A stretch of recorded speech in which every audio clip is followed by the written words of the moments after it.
Good afternoon. Good afternoon. How was your weekend? It's good. It's great to be back with you guys. Glad you're here. Glad I picked a slow time to be gone.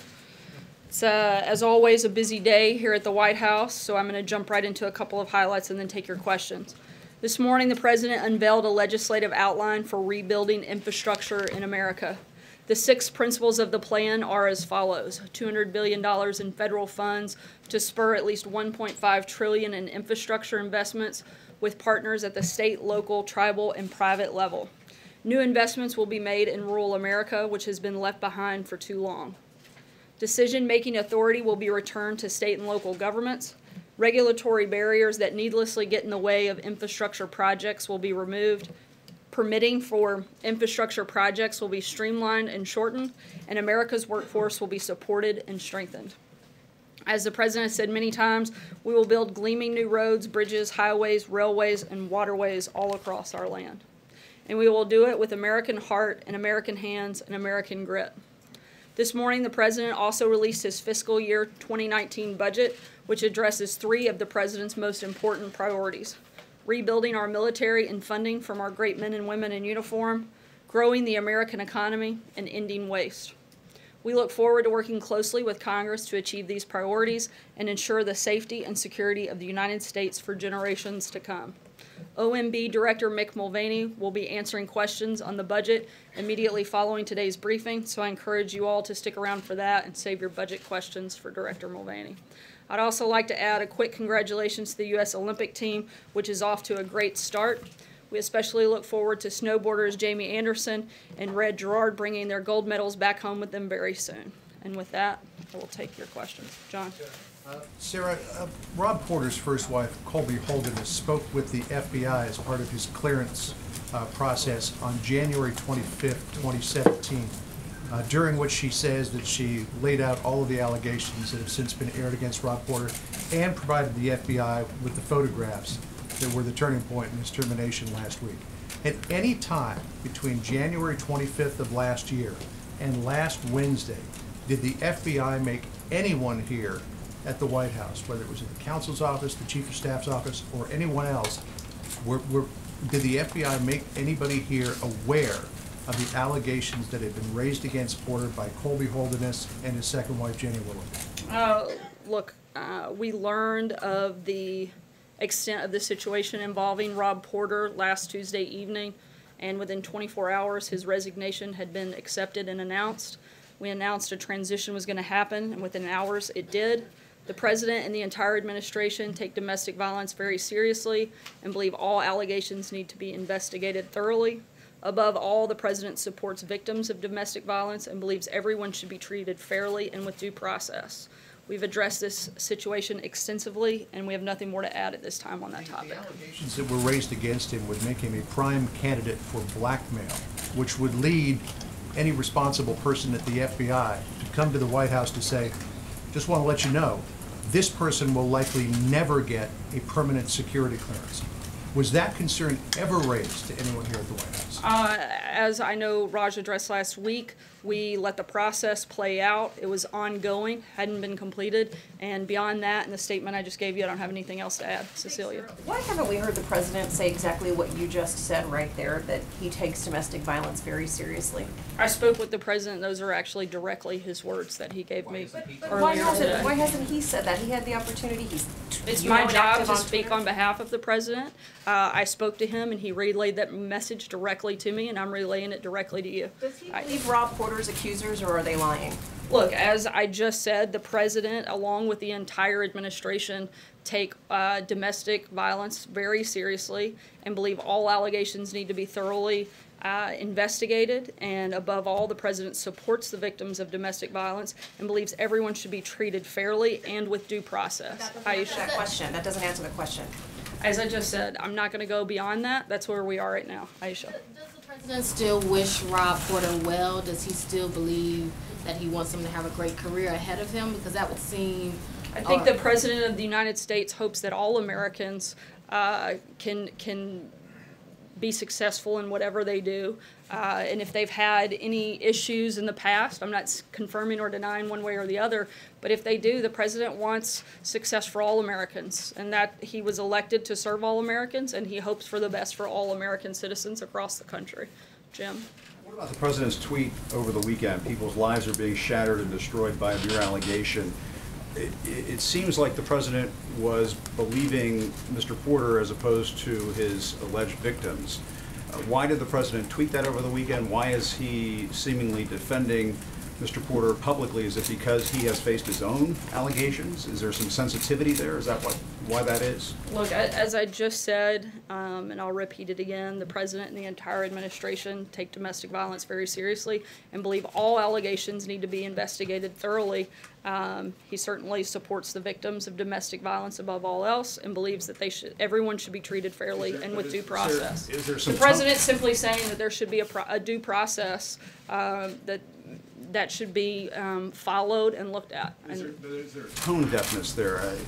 Is there just a being on the wrong side of things? I don't think the president being talk about it on Friday and supporting tweet it due up. process for any allegation is not tone deaf. I think it is allowing things to be investigated and a mere allegation not be the determining factor.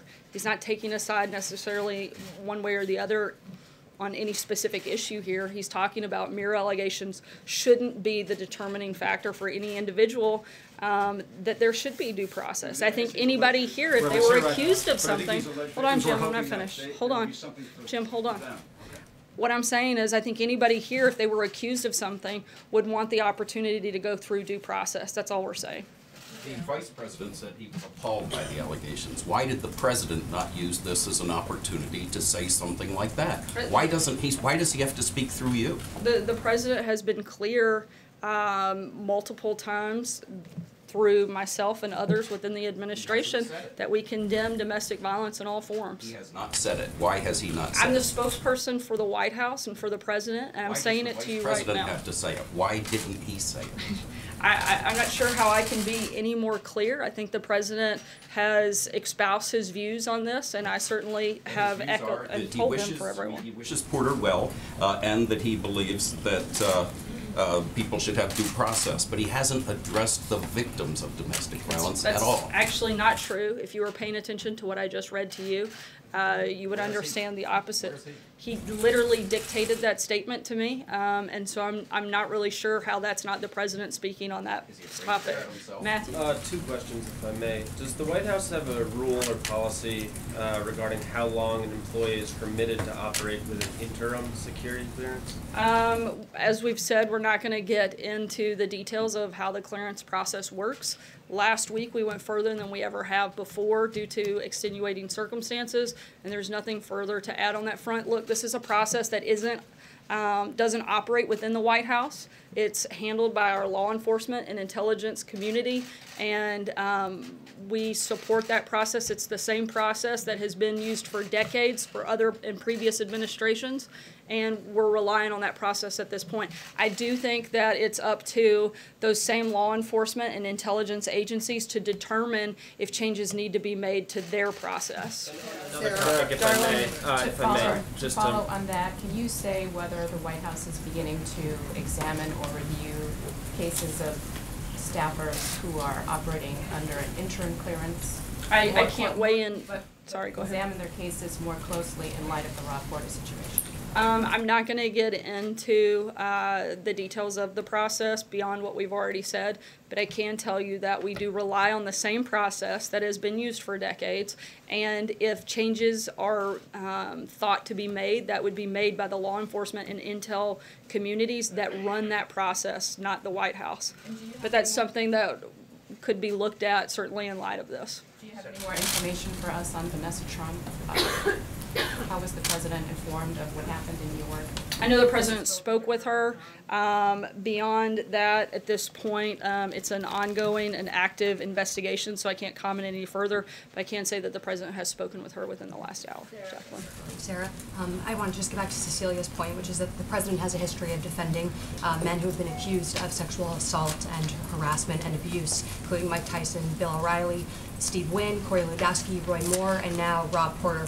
Would the White House like to say today unambiguously that the president believes women making these accusations? I think the president, like I said, above everything else, supports the victims of any type of domestic violence, but the president also supports due process, and I don't have anything else further to add I just beyond. want to get back to the timeline, Sarah. So the Intercept reporter Ryan Grimm tweeted out photos of Colby Holderness's black eye at 1:53 a.m. on Wednesday, and the Daily Mail published them at 8:30 on Wednesday morning. Then the White House sent CBS a statement at 1:45 on Wednesday afternoon, 12 hours after all of these photos were already published and out. Why was the White House still saying that Porter was a man of integrity and honor after these photos had circulated? The comments that were made by members of the White House were based on our personal experience, and we could only speak to the interaction that we had personally had. Sarah, thanks. Why are high-level aides allowed to work with classified information without permanent security clearance? Once again, that's a question that the FBI and other intelligence communities, they make that determination. That's not something that's decided by the White House. It's the same way that it has been. Classified information, given that you have someone like Rob I'm Porter sorry? who didn't have a permanent security I missed the clearance. first part of your question. Can you guarantee that you are protecting classified information, given that you have someone like Rob Porter who didn't have a permanent security clearance? I think we're with doing access and to taking classified every step information? we can to protect classified information. I mean, frankly, if you guys have such concern with classified information, there's plenty of it that's leaked out of the Hill, that's leaked out of other communities well beyond the White House walls. If you guys have real concerns about leaking out classified information, look around this room. You guys are the ones that publish classified information and put national security at risk. That doesn't come from this White House. Is this White House My- jeopardizing national security? Is this White House We take jeopardizing every national- precaution possible to protect classified information and certainly to protect national security. It's the president's #1 priority is protecting the citizens of this country. It's why we spend every single day doing everything we can to do that. And I think if anyone is publishing or putting out publicly classified information, it's members of the press, not the White House. Kushner have his permanent, Sorry, why doesn't Kristen, Jared I'm gonna keep Kushner moving. have his permanent At the end of last week, security the clearance? White House said that there were things that everyone could have done a better job handling the situation. Have you identified anything specific, other than, I know you mentioned law enforcement agencies and the FBI and their process. What about your process? Has the White House identified anything it could have done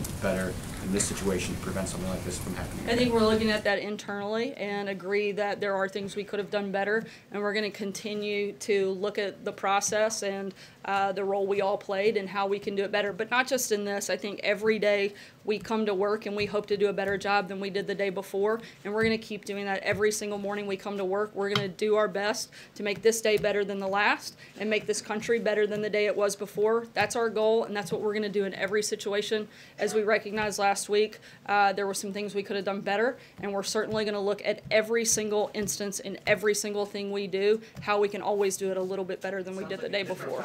Josh? Sarah, Tuesday night when the initial story came out, the White House praises Rob Porter. Wednesday morning photos come out. The White House says this stands by its statement. Wednesday afternoon, the White House continues to praise Rob Porter. The Chief of Staff John Kelly says he acted 40 minutes within knowing the allegations. Can you explain that? As I said, and I'm going to repeat what I said earlier, that we'd learned of the situation involving Rob Porter last Tuesday evening, and within 24 hours his resignation had been accepted and announced. We announced a transition was going to happen, and within hours it did. And in terms of timeline, I don't have anything else to add. Explain that. I can tell you that a conversation took place within 40 minutes, and beyond that, I really don't have anything else to add, Josh. We've reported, and others have too, that Don McGahn, over a period of months, was told repeatedly by the ex-girlfriend, by the FBI, by others in the White House about these accusations, and didn't do anything. Can you explain why no action was taken by Don McGahn, the chief White House lawyer? Those allegations that have been reported are not accurate. April? Sarah, you keep saying the president says we take domestic violence very seriously. moving forward, how seriously will he take it? What will he do to raise awareness about it, combat against it, particularly as, again, I asked this last week of Raj, as this administration ended the Violence Against Women office, as well as closing down the Women and Girls office, what will be new and different as it relates to combating this? I believe there's an individual that is in the nomination process to run an office specific to domestic violence. And when we have that process completed, we'll make that personnel announcement, but we are in process of doing that. And another question really fast on infrastructure. Infrastructure is about jobs, job creation, and you're talking about rural America. When you're talking about these jobs, are there going to be guidelines as to who can and who won't be hired? Not that I'm aware of anything to that nature. A lot of the infrastructure projects during the Obama years, when Hilda Solis was labor secretary, a lot of those jobs went to Hispanics. And a lot of those jobs were never completed or started. They were announced, but nothing ever happened on them. We're expecting a very different result to actually announce and complete projects versus just announcing and doing nothing. John? Thanks a lot, Sarah. I just wanted to get you to clarify something. I think you answered this, but I just wanted to have you clarify it if you could. It's about the White House counsel, Don McGahn. Are you saying that the White House counsel never learned until last Tuesday that there was any allegation of any sort that was ever leveled against Rob Porter? Again, I'm not going to go into the specific details of how the process works, but I can say that we learned of the extent of the situation. Who's we? Because I want to get to Don the McGahn White House, specifically. the White House generally. To Don McGahn specifically, though, had he learned at any time before last Tuesday, when this story was broken by the Daily Mail, that there was any allegation of any sort leveled by any person against Rob Porter? Again, I can't get into the specifics. I can tell you that the process for the background was ongoing, and the White House had not received any specific papers regarding the completion of that background check. So I can't go any further than what we've already said on that plot. John? Thank you, Sarah. Two brief questions as a follow-up to the last two questions. What is Don McGahn's status as counsel right now? I think the same as it was 2 weeks ago, 2 months ago, a year ago. He's the head of the White House counsel, and I have no indication to see differently. All right, and the other question is, Senator Corker said last night he was reconsidering and possibly will reverse his decision not to seek re-election. Already a Republican primary is in process in the state. What's the president's view? Should Senator Corker run again? Would he try to persuade him to, or just urge him to go back home to Tennessee? We haven't had that conversation about Senator Corker's plans, but as always, I can't weigh in on any specifics of the potential of a race, but I would have to talk to the president before making a comment. I'll take one last question, Frank. Last year, the administration said that the national debt is a crisis, not just for the nation, but for every citizen. Does the president still believe that it is a crisis? And if it is a crisis, sorry, I missed the first part. A national what? A national the national debt. Sorry. And if the national debt is a crisis, why hit the gas pedal instead of the brake when it comes to spending? Look, the president, one of the biggest and top priorities of the president's first year in office was to pass the Tax Cuts and Jobs Act, which we think will have a big impact on that moving forward. It's been a major focus on the economy and the budget today that provides funding for the president's priorities, including national security. The president also knows that one of the most important jobs he has is protecting this country, therefore the need for rebuilding our military that had been ignored for so long, infrastructure, focusing on defeating the opioids crisis and a border wall. At the same time, the budget reduces the deficit by over $3 trillion. This budget not only funds the president's priorities, but puts the country on a path to restoring fiscal discipline. I'd encourage you to stick around and talk to Director Mulvaney, who'd be happy to go into more detail on the budget and other things regarding that here in the next bit. Thanks so much, guys. Sarah, when will he be out here? When will the president...